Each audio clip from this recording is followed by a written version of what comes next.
Y seguimos en directo en Es la Mañana en la región de Murcia. Es momento de saludar ya a nuestro siguiente invitado. Él es Juan Francisco Alcaraz, comisario principal jubilado de la Policía Nacional, miembro de Iniciativa 2028, grupo civil que defiende la Constitución española y el autor del blog asuntospoliciales.com. Esta semana analizamos junto a él: Pedro Sánchez no debería de presentarse a las elecciones generales porque puede ser rehén de Marruecos. Juan Francisco, ¿qué tal? Buenas tardes. Hola Laura, muy buenas tardes. Bueno, ¿cómo piensa gobernar Pedro Sánchez si gana las próximas elecciones? Pues como lo ha hecho hasta ahora, un Frankenstein 2. Yo creo que espera ser reelegido como presidente del gobierno español, pues a base de alianzas con la extrema izquierda comunista, que encabeza esa colección de grupúsculos llamada Sumar. Y si fuera necesario, pues espera contar con el apoyo coyuntural de independentistas, golpistas y filoetarras para determinadas leyes que lo necesiten. En fin, más de lo mismo como en la legislatura que acaba de terminar. ¿Se conoce algún impedimento si resultara elegido? Pues yo al menos soy de la opinión de que antes de ir a las urnas, pues debería de aclararse si el candidato Pedro Sánchez pues está en condiciones de ser diputado y mucho menos pues de volver a presidir el gobierno de España o de ser el líder de la oposición. A mi juicio, pues urge despejar la extendida sospecha de que puede estar siendo chantajeado por una potencia extranjera, que todos los indicios reunidos hasta ahora pues apuntan a Marruecos. ¿Qué razones le han llevado a pensar así? Pues las razones que se han conocido hasta el momento para pensar que es así no son nada despreciables. Nunca se ha sabido a qué se debió el repentino cambio de la política exterior española hacia esos dos países que forman la mayor parte del Magreb africano, como son Argelia y Marruecos. Nadie del gobierno pues se ha dignado dar las correspondientes explicaciones sobre la crisis que ha desembocado con ambos países y sus consecuencias por haber prestado ayuda humanitaria al dirigente del Frente Polisario, Brahim Ghali. ¿Por qué se ha pasado de una posición de respeto del derecho internacional sobre la autodeterminación del Sáhara Occidental a otra de apoyo a la ocupación ilegal que Marruecos tiene sobre este territorio desde hace décadas? ¿Cómo ha respondido Argelia a este cambio de posición sobre el Sáhara?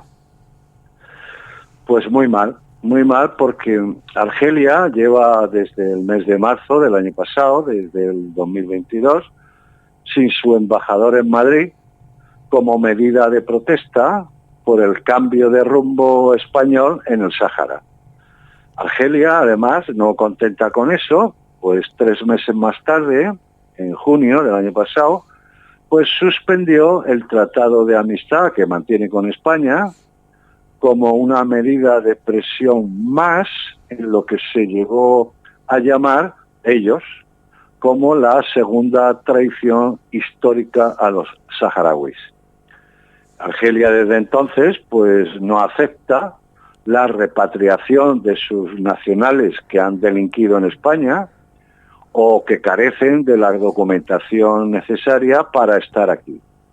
Tampoco acepta la devolución de sus ciudadanos que escapan de su país en patera y llegan a las costas españolas. Comercialmente, Juan Francisco, ¿cómo está afectando a España el cambio argelino?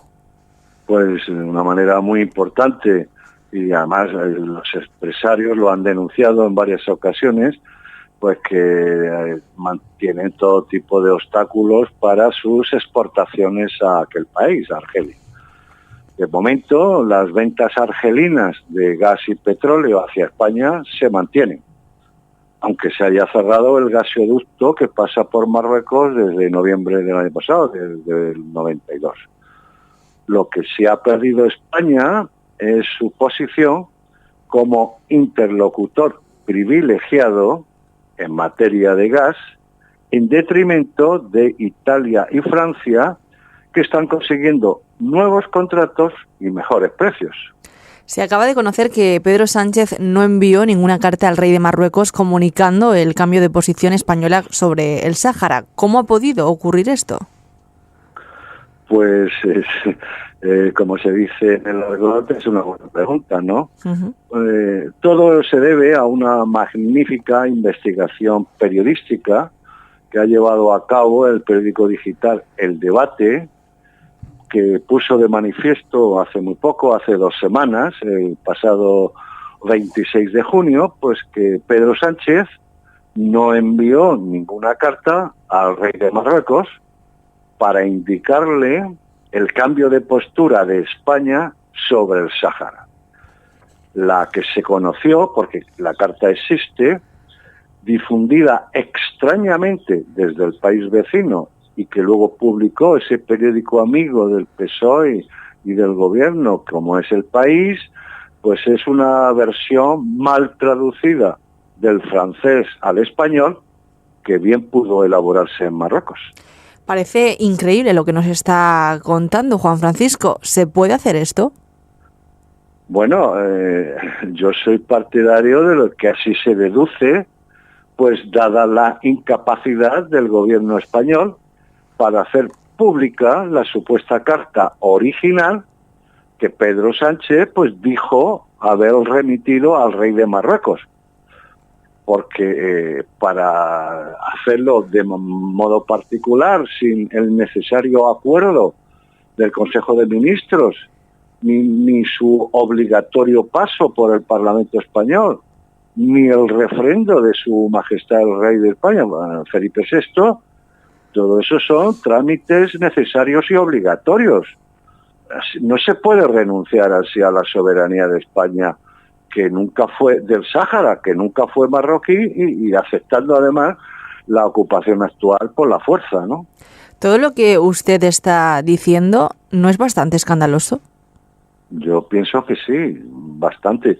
Creo que el término, el calificativo es muy adecuado, porque es que la escandalosa posibilidad de que Sánchez actuara al dictado del rey de Marruecos solo unos meses después de haber sufrido un episodio de espionaje en su teléfono móvil que el Parlamento Europeo achaca a la inteligencia marroquí, pero que no se ha podido demostrar, pues todo eso cobró fuerza desde el primer momento por la secuencia de los hechos, inédita en las relaciones diplomáticas internacionales, por la difusión que tuvo una nota de la Casa Real marroquí, fechada el 14 de marzo del año pasado, del 2022, que Sánchez, pues 4 días después, hizo suya y la presentó como propia el 18 de marzo.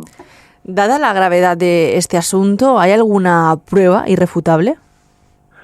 No se pueden hacer afirmaciones como las que yo estoy haciendo ahora en esta entrevista sin pruebas. Sería una especulación y una irresponsabilidad.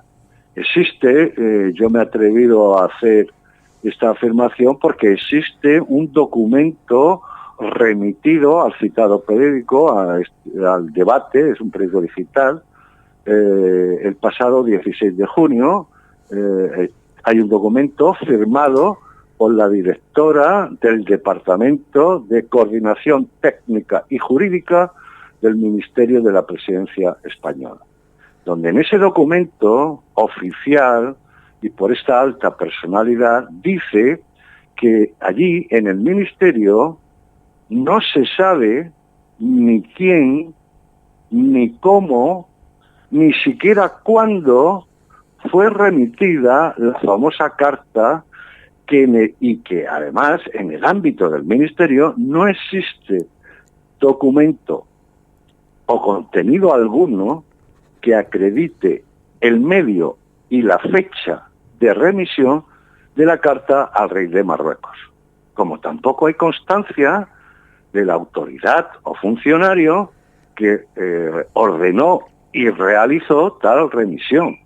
Por si fuera poco, la confesión no se queda ahí solo, sino que en relación con los informes remitidos al presidente del gobierno, que hubieran justificado la necesidad de remitir la citada carta, pues tampoco existen. Entonces, todo esto es muy extraño y es una escandalosa anomalía. De todo cuanto ha dicho hasta el momento, ¿a qué cree que es debido? Pues solo hay una posibilidad, a mi juicio, y es que después de todo esto que acabo de afirmar, creo que falta lo más inquietante, que es que el presidente Sánchez, junto con los demás ministros que fueron espiados, como la de Defensa, Margarita Robles, el de Interior, Marlaska, incluso Planas, el de Agricultura, pues fueron espiados a través de sus teléfonos móviles, que fueron interceptados por un programa informático israelí llamado Pegasus. Pues esta afirmación la proclamó públicamente el ministro de la Presidencia, el señor Félix Bolaños, expresando que la información extraída de los teléfonos de los mismos era cuantiosa. Posteriormente, a través de la investigación judicial, pues nos hemos enterado que al señor Sánchez le interceptaron en 5 ocasiones en más de un año y se llevaron un contenido de 2,6 gigabytes, que para los oyentes en analógico como yo, y para entender esto, hay que decirle que equivalen a 15.000 documentos en formato Word, solo en el caso de Sánchez. ¿Quién podría ser el autor de este claro asunto de espionaje? Pues la verdad es que nadie ha explicado, nadie ha dicho cuál es el contenido real del material sensible que contiene este espionaje y que ha sido extraído por una nación extranjera, porque lo dijo el propio ministro Bolaños, porque este sistema de control telefónico solo está disponible para gobierno. Es decir, es un sistema israelí que solo se lo vende a gobiernos, no a empresas ni a particulares ni nada. España también lo tiene, ¿eh? Y todo el mundo está convencido de que el citado material está en manos marroquíes, aunque no se haya encontrado hasta ahora pruebas irrefutables sobre ello, aunque tampoco se ha desmentido y tampoco lo ha hecho nadie de manera convincente. ¿No cree que este asunto es lo suficientemente grave como para dar explicaciones? Por supuesto, a mí este asunto me parece de una extrema gravedad. La duda razonable que implica de lleno al que aspira a la reelección como presidente del gobierno debería de quedar completamente despejada antes de acudir a las urnas, ya que todavía hay tiempo para ello y hay oportunidades varias en los debates y en todas las conferencias de prensa que está celebrando el señor presidente. ¿No cree que la cuestión marroquí es más importante que la política de pactos o los debates entre los candidatos? A mi juicio, bastante. La sospecha del chantaje pone en duda la pertinencia de la candidatura de Pedro Sánchez, y él debería de ser el más interesado en aclarar esta situación tan complicada. Con este dilema encima, el señor Sánchez no está en condiciones de ejercer otra vez la presidencia del gobierno español, ni tampoco la actual presidencia semestral de la Unión Europea. Yo creo que la cuestión marroquí es mucho más importante que la política de pactos o los debates entre los candidatos.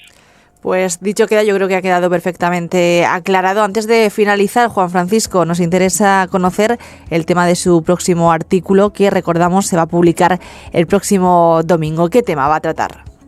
Pues voy a tratar la memoria histórica, ahora que parece que si cambia el rumbo político de España se va a derogar, pero yo quiero hacer una reflexión sobre cómo se originó Y un aspecto muy importante es toda la gente ha enfocado el aspecto de la memoria democrática como desde la guerra civil, el franquismo, no, pero hay un aspecto que creo que va a pasar desapercibido, que es el que yo quiero incidir, y es que homologa y blanquea a Bildu.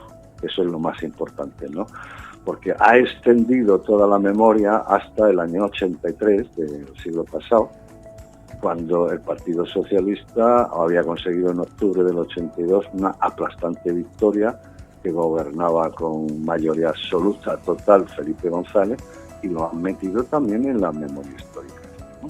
A cambio de muchísimos favores que ha obtenido Bildu a cabo. Entonces, pues yo, bien, antes de que la deroguen, si es que lo consiguen, pues me gustaría hacer una reflexión y que nuestros oyentes y los lectores del blog pues lo puedan apreciar. Quiero que se llame algo así como la memoria selectiva del gobierno socialcomunista. Pues estaremos muy pendientes, como siempre. Juan Francisco Alcaraz, comisario principal jubilado de la Policía Nacional, miembro de Iniciativa 2028, grupo civil que defiende la Constitución española y autor del blog asuntospoliciales.com. Gracias por atendernos. A ti, Laura. Hasta luego.